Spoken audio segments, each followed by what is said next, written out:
Hello friends, welcome all on કૃષિ ભંડોળ and good morning all of you.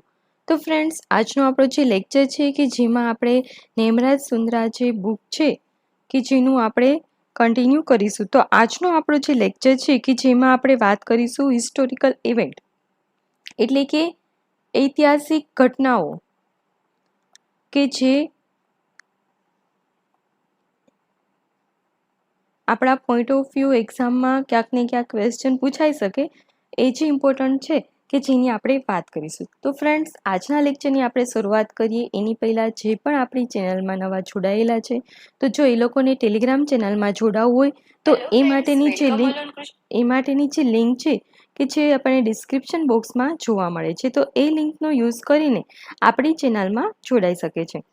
અને જે પણ લોકો નવા જોડાયેલા છે, જો એ લોકોને MCQ સિરીઝ જોવી હોય તો આપણે એગ્રીકલ્ચર આસિસ્ટન્ટના સમયે ઓલરેડી એક MCQ સિરીઝ કે જે સ્ટાર્ટ કરેલી હતી અને ગુજરાતી ભાષામાં જ તમને જોવા મળશે ઘણી ખરી.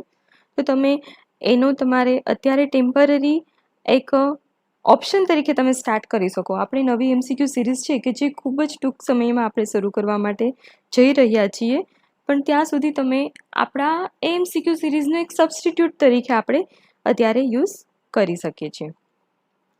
તો આપણે સ્ટાર્ટ કરીએ, આપણો ટાઈમ વધુ આપણે બગાડતા નથી. અને તો આપણે હિસ્ટોરિકલ ઇવેન્ટ્સ એટલે કે અત્યાર સુધીની એવી કઈ ઐતિહાસિક ઘટનાઓ થઈ ગઈ છે કે જે આપણા મોડર્ન એગ્રીકલ્ચરમાં ઇમ્પોર્ટન્ટ છે. શું છે? મોડર્ન એગ્રીકલ્ચરમાં ઇમ્પોર્ટન્ટ છે. જો આજે આપણી પેન છે ખૂબ મસ્ત ચાલે છે, અક્ષરે સારા આવે છે, ક્યારેક જ પેનને પ્રોબ્લેમ થઈ જાય છે, ખબર નહીં. તો એવી કઈ ઐતિહાસિક ઘટનાઓ છે કે જે મોડર્ન એગ્રીકલ્ચરમાં જોવા મળે છે? આપણને ખ્યાલ છે કે આપણી જે હિસ્ટ્રી છે એમાં પણ 3 પાર્ટ પડે છે.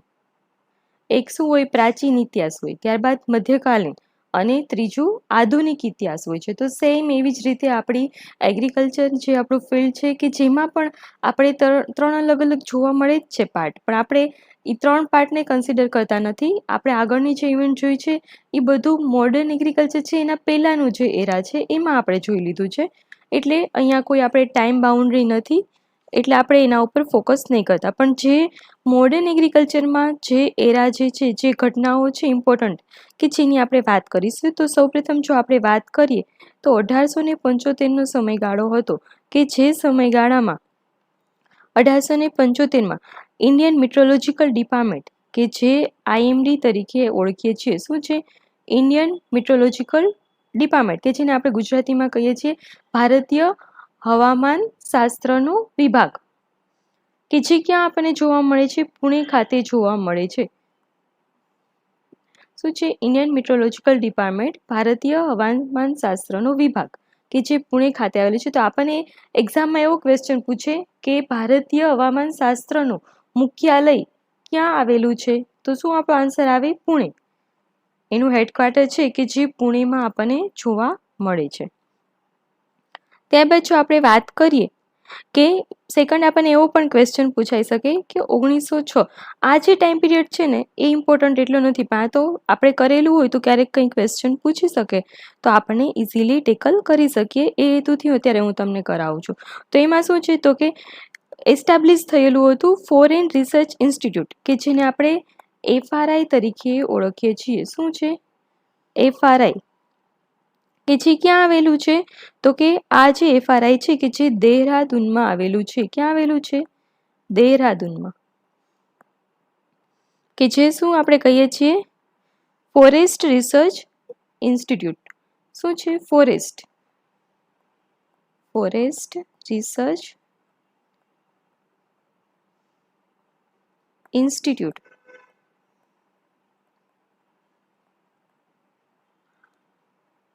ફોરેસ્ટ એટલે શું છે? આપણને ખ્યાલ છે જંગલના જે સંશોધનનું જે ઇન્સ્ટિટ્યૂટ છે કે જે ક્યાં આવેલું છે એવું આપણને ક્વેશ્ચન પૂછાય તો શું આવે છે? કે જ્યાં જંગલોનું રિસર્ચ થતું. એટલે જંગલોનું રિસર્ચ થતું એટલે શું હોય છે? તો કે જંગલમાં ઉગતા જે પણ વૃક્ષો હોય, જે પણ વનસ્પતિઓ હોય, એમાં કંઈ ફળ ફૂલો હોય કે જે રિલેટેડ, એટલે કે ફોરેસ્ટને લગતા ટોટલ જે બાયોડાયવર્સિટી હોય એનું જ્યાં રિસર્ચ થતું હોય કે જેને આપણે ફોરેસ્ટ રિસર્ચ ઇન્સ્ટિટ્યૂટ કહેવામાં આવે છે અને દહેરાદૂન ખાતે આવેલું છે. અને આ જે રિસર્ચ ઇન્સ્ટિટ્યૂટ છે કે જેની સ્થાપના અંગ્રેજોએ કરેલી હતી, આપણને ખ્યાલ છે 1906માં કોણ રૂલિંગ કરતું હતું? અંગ્રેજો કરતા હતા, બ્રિટિશ ઈસ્ટ ઇન્ડિયા કંપની. બરાબર. તો આપણા exam point of view important એટલું જ છે કે ફોરેસ્ટ રિસર્ચ ઇન્સ્ટિટ્યૂટ છે કે જે દહેરાદૂન ખાતે આવેલું છે. ત્યારબાદ જો આપણે બીજી વાત કરીએ કે મોડેલ વિલેજ, કે જે એક સ્કીમ હતી. શું હતી? Model village. આપણે આગળ સ્કીમ જ્યારે કરશું ત્યારે આપણે આવશે જ મોડેલ વિલેજ, કે જે સ્કીમ છે એ શેના માટેની સ્કીમ હતી? પહેલા તો કે જે રૂરલ એરિયા છે એટલે કે ગામડાનો જે વિસ્તાર હોય છે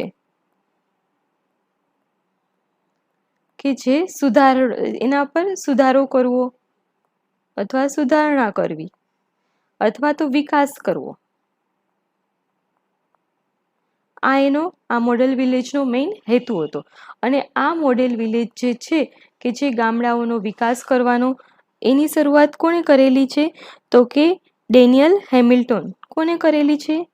ડેનિયલ હેમિલ્ટન.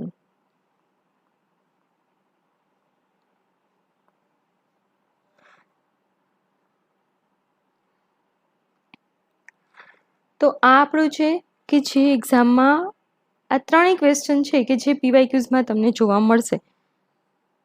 ત્યારબાદ આપણે આગળ જતાં વાત કરીએ કે આપણે જે એગ્રીકલ્ચર રિસર્ચ ઇન્સ્ટિટ્યૂટ છે કે જે સૌપ્રથમ વખત ક્યાં હતું? આપણે જે એગ્રીકલ્ચર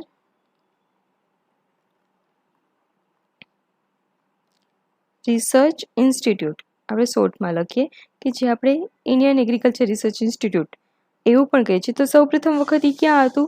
તો કે પૂસા, બિહાર ખાતે હતું. ક્યાં હતું? પૂસા, બિહાર ખાતે જોવા મળતું હતું. ત્યારબાદ શું થયું? તો કે આ બિહાર ખાતે પૂસા જે હતું કે જ્યાં ભયંકર અર્થક્વેક આવ્યો અને ફ્લડ જેવી સિચ્યુએશન સર્જાણી. પછી એ દિલ્હી શિફ્ટ કરવામાં આવ્યું. એટલે 1905માં આ જ્યારે એસ્ટાબ્લિશ થયું હતું ત્યારે બિહાર ખાતે હતું અને ત્યારબાદ દિલ્હી ખાતે શિફ્ટ થયું. બિહારમાં જ્યારે દુકાળ આવ્યો, દ્રોટ આવ્યો એટલે દુકાળની જે સ્થિતિ સર્જાણી, ત્યારબાદ 1936માં દિલ્હી ખાતે એ ટ્રાન્સફર થઈ ગયું, આપણે એવું કહી શકીએ છીએ. ત્યારબાદ આપણે નેક્સ્ટ જોઈએ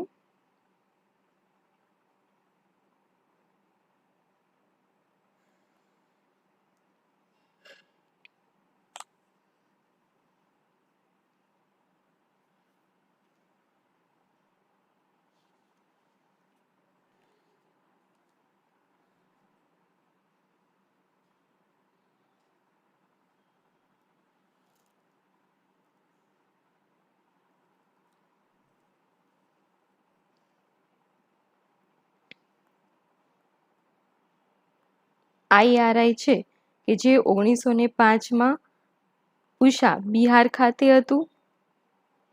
ત્યારબાદ 1936માં ક્યાં આવ્યું? દિલ્હી શિફ્ટ થયું, ઇન્ડિયન એગ્રીકલ્ચર રિસર્ચ ઇન્સ્ટિટ્યૂટ. અને ત્યારબાદ જો આપણે વાત કરીએ ICAR, તો ICARની જો વાત કરીએ તો Indian council of agriculture research, Indian council of agriculture research. આ ક્યાં આપણને જોવા મળે છે? દિલ્હી ખાતે. અને એનું એસ્ટાબ્લિશમેન્ટ ક્યારે થયું હતું? 16 જુલાઈ 1929માં. અને આની સ્થાપના રોયલ કમિશન દ્વારા થયેલી હતી. શું થયું હતું? રોયલ કમિશન દ્વારા ICAR છે કે જેની સ્થાપના થયેલી હતી. તો આપણે આ તો વાત કરી કે ICARની ક્યારે સ્થાપના થઈ હતી, ક્યારે આપણે IARની સ્થાપના થઈ હતી. પરંતુ આપણે જે એક્ઝામની જો વાત કરીએ તો ગ્રામ સેવકની એક્ઝામ કે ઘણા એવું પૂછે છે કે ક્યારે આવશે. તો જો આ એક્ઝામ હું માનું છું ત્યાં સુધી નજીકના સમયમાં પણ આવી શકે અને કદાચ ટાઈમ પણ લે, પણ ટાઈમ બહુ ઓછો મળશે એવું લાગે છે. એનું રીઝન એ છે કે લાસ્ટ ટાઈમ જ્યારે 2022માં જ્યારે ભરતી આવી હતી ગ્રામ સેવકની, કે જે ટાઈમે એપ્રિલ આજુબાજુ ફોર્મ સ્ટાર્ટ થયા હતા ભરાવાનું, અને જૂન જુલાઈ સમથિંગ એક્ઝામ પણ આવી ગઈ હતી, એટલે ખૂબ જ ત્યારે ઓછો સમય મળ્યો હતો. તો આ વખતે પણ સેમ એ જ સમયગાળો છે કે આપણે એપ્રિલમાં ફોર્મ ભરાવાના શરૂ થયા છે, અને એક્ઝામ તો હવે આપણે એવું ના કહી શકીએ કે જૂન જુલાઈમાં આવી જશે, પણ પ્રોબેબિલિટી છે કે આવી પણ શકે, એટલે આપણે આપણી રીતે રેડી રહેવાનું હોય છે. તો ફ્રેન્ડ્સ, આજનો લેક્ચર આપણે અહીંયા જ રાખીએ છીએ. હવે આપણો જે નેક્સ્ટ લેક્ચર હશે કે જેમાં આપણે MCQ સ્ટાર્ટ કરશું, અથવા તો જે બીજા અલગ અલગ પ્રોજેક્ટ છે કે જે ઇમ્પોર્ટન્ટ છે એની વાત કરીશું, અથવા તો ઇન્સ્ટિટ્યૂટની વાત કરીશું, પણ આપણે બને એટલું સ્પીડમાં એ વસ્તુ કરીશું. ઓકે, તો ફરી મળીશું.